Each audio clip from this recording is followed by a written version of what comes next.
Bonjour à toutes et à tous et bienvenue sur ce nouveau podcast sur lequel on va parler finalement du salariat et on va voir un petit peu que finalement ce système se justifie pas trop dans notre société, qu'il est d'ailleurs entre guillemets combattu par les gens qui en général n'aiment pas trop, n'apprécient pas trop de travailler dans ces conditions, le font par besoin de sécurité souvent parce que c'est plus facile et ça offre, en tout cas ça offrait jusqu'à maintenant des garanties. Mais ça on verra que de toute façon c'est en train aussi de changer puisqu'il n'y a plus vraiment de garantie grâce à ce modèle économique. Pourquoi ? Tout simplement parce que en fait, même si on prend au niveau des retraites, vous voyez que tout simplement, même si vous travaillez toute une vie, même si vous avez un bon salaire, vous n'aurez qu'une retraite vraiment de misère avec ce système et qu'en fait, il vaut bien mieux compter sur vos propres capacités à devenir rentier, à créer des rentes, à créer des revenus automatiques, plutôt que de se contenter finalement de ce que va vous offrir l'État. Donc ça, c'est vraiment la base du livre Père riche, Père pauvre de Robert Kiyosaki, qui explique parfaitement ça, et c'était la différence entre ces deux pères.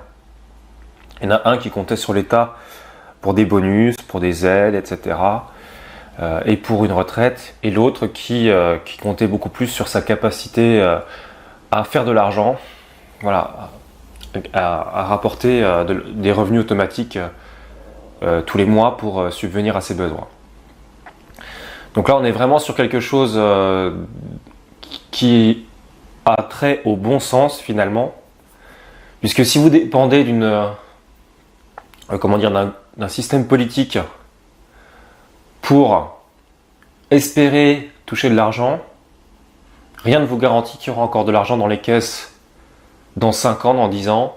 Si on regarde au niveau de la sécurité sociale, si on regarde au niveau de la retraite, on se rend compte qu'on ne peut absolument pas avoir confiance en l'État pour assurer des revenus dans le temps, dans le long terme. En tout cas, on se rend compte que c'est vraiment très compliqué d'avoir une confiance aveugle dans ce système, on va dire, gouvernemental, au niveau financier en tout cas. Donc je voudrais revenir sur le salariat et vous dire que aujourd'hui on a 90% des emplois qui sont donc dans ce système, dans ce salariat-là, donc c'est-à-dire travailler pour un patron, travailler pour une entreprise, pour une boîte, voilà, et se faire payer pour son travail, souvent sur la base d'une rémunération horaire. Alors ça c'est une grosse erreur, puisque je vais vous le dire tout de suite, ce que j'ai appris dans mes études en marketing et aussi dans les livres que j'ai lus, donc j'en ai lu pas mal, Lean Startup, le Personnel MBA, La semaine de 4 heures, excellent livre de Tim Ferriss, qui est d'ailleurs une personne que je suis et que j'apprécie beaucoup, mais aussi dans Père riche, Père pauvre. Voilà, j'ai plein de livres. Tout le monde n'a pas eu la chance de rater ses études d'Olivier Roland. Voilà, j'ai plein de livres comme ça. Et dans ces bouquins, vraiment, ce que j'ai appris, le truc qui ressort tout le temps, c'est qu'il y a un élément qui est supérieur aux autres pour un entrepreneur finalement. C'est le temps qu'il investit, le temps dont il dispose. Et ce qu'il faut bien comprendre en fait, c'est que le temps, c'est la donnée phare pour tout entrepreneur. Et c'est ce qui peut même donner la réussite d'un projet ou l'échec. Hein. On parle aussi, par exemple, quand on parle de vélocité de l'argent, il y a aussi une question de temps. Hein. Dans combien de temps je fais un retour sur investissement ?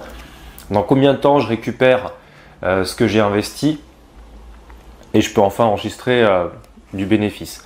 Donc voilà, tout ça c'est lié au temps Et le problème avec la rémunération horaire, c'est que très franchement, si je vous posais la question, est-ce que vous estimez que vous valez 10 € de l'heure par exemple? Est-ce que vous voyez ce que c'est qu'une heure de travail?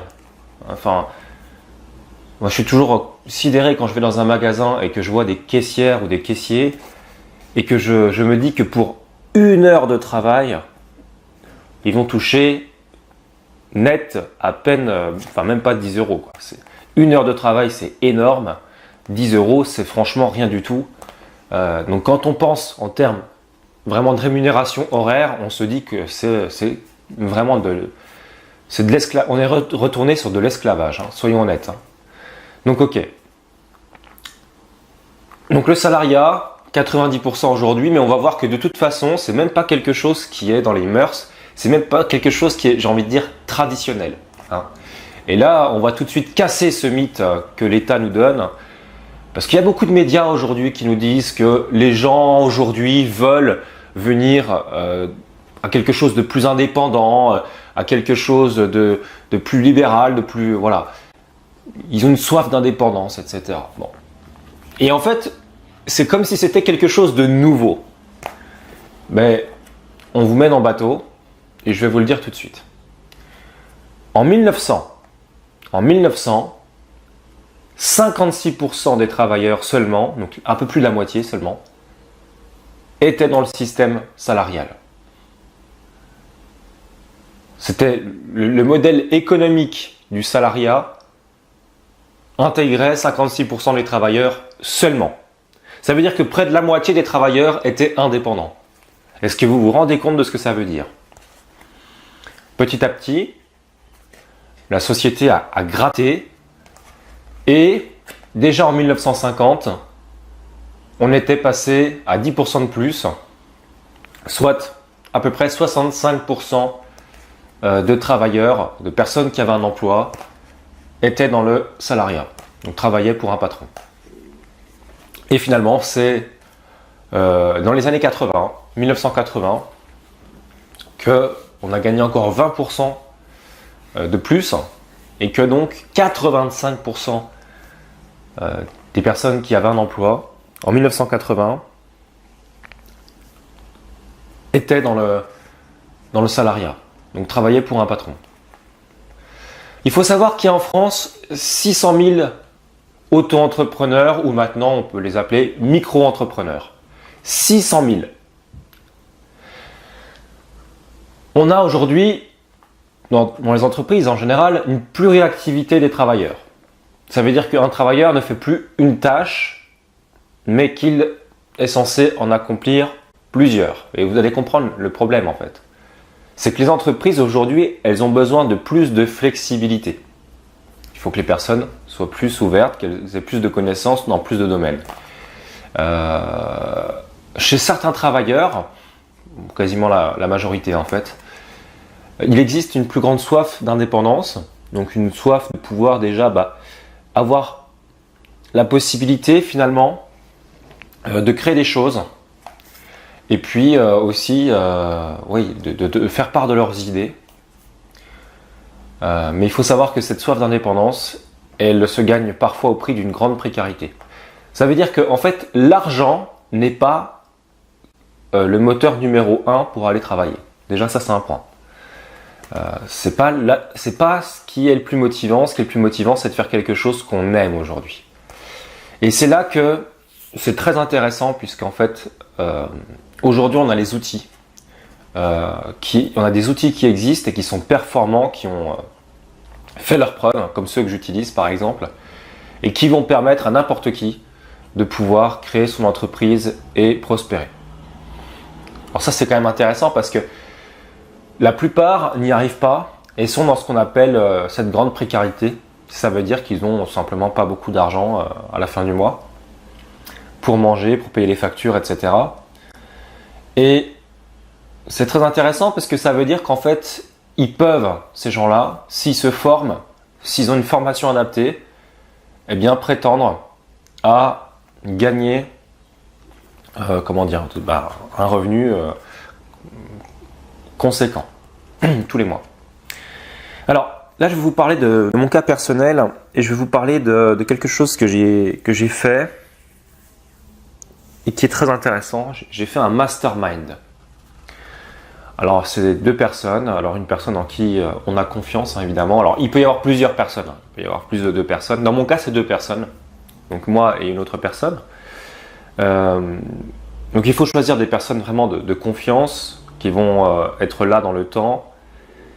Et l'idée, c'est que toutes les semaines, on se retrouve pour parler de nos projets, de nos avancements, etc. Alors, je dis toutes les semaines, mais ça peut arriver évidemment qu'il y ait des coupures parce que certains projets prennent du temps et tant qu'ils ne sont pas terminés, ça ne sert pas forcément à grand chose de revenir dessus puisque le plan est établi. Donc bien évidemment, souvent en fait, ça peut, on peut sauter une semaine, quoi. Mais ce que j'ai découvert qui est vraiment intéressant dans ce mastermind, c'est que le problème des personnes comme ça qui montent leur boîte ou qui essaient d'entreprendre, d'avoir plus d'indépendance, qui essaient d'étoffer un petit peu leurs connaissances et de pouvoir faire des choses un peu plus variées. En fait, le cas des entrepreneurs, le problème, c'est pas le manque de motivation ou le manque de capacité de travail. Ça, c'est un truc que j'ai découvert. Ça veut dire quoi? Mais ça veut dire qu'en fait, tout simplement, ils ont la motivation pour travailler. Ils ont la motivation pour faire même un travail très rigoureux. Et ce, souvent, même après des années passées à bosser pour pas grand-chose, quoi. Ça veut dire qu'en fait, ces gens-là, ils sont motivés par leur travail et la seule chose qui leur manque, c'est un plan d'action, c'est de savoir comment faire pour gagner de l'argent concrètement, quoi. C'est-à-dire vraiment, ils n'ont pas les connaissances en marketing, ils n'ont pas les connaissances pour monter au niveau web, communication, etc., pour créer une audience, fidéliser une audience et puis pouvoir tout simplement la rentabiliser. Donc ils n'ont pas ces connaissances-là, mais ils travaillent dur au niveau technique. Et ça, c'est un truc dont je me suis rendu compte après avoir beaucoup bossé sur le plan technique. Donc j'ai travaillé comme développeur. J'ai créé des applications hyper pointues. Et le truc, c'est que je me suis rendu compte que c'était pas ça qui intéressait les gens. C'est pas ça qui va te permettre en tant qu'entrepreneur de faire de l'argent, entre guillemets. Ce qui va te permettre de faire de l'argent, c'est ta capacité à communiquer et à attirer des clients à toi. Et je pense que vous le savez certainement si vous êtes sur cette chaîne, mais la capacité à faire des clients, on l'obtient pas en étant bon techniquement. Ça c'est un leurre d'ailleurs dans mon domaine. Beaucoup de gens se trompent parce qu'ils sont bien trop obtus, mais c'est pas du tout le niveau technique qui est demandé, pas du tout. Ce qui est demandé, c'est finalement de jouer sur l'émotion. Un coach, quelqu'un qui vend des formations, donc bien sûr que on veut de la technique, on veut une bonne technique, mais on veut surtout que la personne nous motive. Donc voilà, il y a 2 éléments, j'ai envie de dire, qui sont importants. C'est que de 1, les entrepreneurs, eux, ils ont initialement cette motivation, ils ont initialement envie.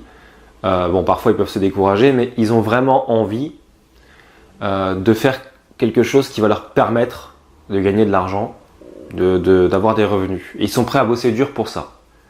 Le seul problème, c'est qu'ils n'ont pas de plan d'action, qu'ils ne savent pas comment faire pour être efficaces. Et sur cette chaîne, je pense que vous avez pu le constater, ce qui me tient particulièrement à cœur, c'est l'efficacité. Et l'efficacité, on ne l'atteint pas avec la technique. On ne vend pas en jouant sur la technique, on l'atteint en jouant sur l'émotion. Donc on vend en fait de l'émotion, on vend grâce à l'émotion qu'on va susciter. En fait, on va vendre aux gens ce qu'ils veulent et on va leur donner ce qu'ils attendent, ce dont ils ont besoin. Donc par exemple, je prends l'exemple tout bête pour que vous compreniez cette idée-là. C'est qu'on va dire à un jeune, si tu viens chez moi, tu vas être champion du monde de natation. Donc le gamin, il voit quoi? Émotion, champion du monde de natation, ok, il prend. Et ce qu'on va lui donner, c'est quoi? Donc on lui a vendu le résultat, champion du monde de natation, bon, c'est un exemple. Et derrière, on va lui donner quoi? On va lui donner des séances d'entraînement qui vont être hyper chargées, où le gamin, il va devoir s'arracher pour être bon tous les jours, au quotidien. Il va devoir se battre, et au final, il atteindra ou non ce résultat qui lui a été donné au départ et qui lui a donné envie finalement, de se lancer. Donc vraiment, il faut bien comprendre qu'on ne peut pas lui vendre les séances d'entraînement. On ne peut pas lui dire, si tu viens chez moi, tu vas bosser dur. Bah oui, mais là non, c'est pas vendeur. On va lui dire, si tu viens chez moi, tu vas devenir champion. Voilà, tu vas devenir champion. Et là, on joue sur l'émotion. Donc on lui vend du résultat, on lui vend ce qu'il veut et on lui donne ce dont il a besoin. Voilà. Et donc derrière, c'est l'entraînement acharné, c'est du coaching autant technique que mental, puisque là, à ce niveau-là, il va falloir vraiment aussi le booster mentalement. Il va falloir qu'il y ait quelqu'un qui soit derrière, qui lui donne la pêche, qui lui donne confiance, qui le soutienne moralement. Voilà, donc vous avez compris déjà un truc, c'est que si vous êtes entrepreneur et si vous êtes sur cette chaîne, c'est certainement que vous êtes intéressé par l'entrepreneuriat, par le fait d'entreprendre quelque chose. Alors sachez que la première chose à faire, là si j'étais vous, que je me retrouvais dans une situation où je suis complètement débutant dans le monde financier, la première chose que je ferais, c'est déjà chercher à réfléchir en termes d'efficacité. Des livres comme Père riche, Père pauvre de Robert Kiyosaki ou encore La semaine de 4 heures de Tim Ferriss vont déjà vous apporter d'énormes réponses. Mais sachez qu'on réfléchit toujours en termes d'efficacité et en termes d'argent. Il faut que ce que vous fassiez vous rapporte de l'argent. On ne peut pas faire l'impasse là-dessus. C'est indispensable. Vous devez aujourd'hui gagner de l'argent avec votre entreprise et il ne faut pas avoir peur de faire de l'argent. Pas du tout. Comment on fait de l'argent? Eh bien, on crée une audience, donc avec un blog qu'on va référencer, ou une chaîne YouTube sur laquelle on va faire des vidéos, ou des podcasts, comme je suis en train de faire, ce qui est un peu plus souple au niveau du montage. Et puis aussi, je peux faire des podcasts la nuit, même s'il n'y a pas de lumière, machin. Donc ça c'est quand même avantageux en termes de temps, encore une fois. Et puis, une fois qu'on a créé une audience, qu'on a pu, entre guillemets, la fidéliser, qu'on a des personnes qui nous suivent régulièrement, eh bien, on va leur proposer des produits parce que ces personnes auront confiance en nous. Elles sauront qu'on est des personnes de confiance. Et donc, dans les produits qu'on va leur proposer, eh bien, on vendra, vous l'avez bien compris, le résultat, on vendra ce que les gens veulent et on leur donnera ce dont ils ont besoin.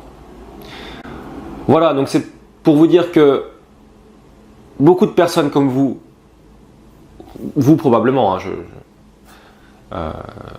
ne sais pas, mais je le pense si vous êtes sur cette chaîne, beaucoup de personnes comme vous aimeraient se lancer dans le monde de l'entreprise, dans le monde de l'entreprendre. C'est possible. Voilà, je sais que vous êtes motivé, je sais que vous avez une grosse capacité de travail. La seule chose qui vous manque, ce sont des plans d'action et c'est ce que je vais vous apporter prochainement.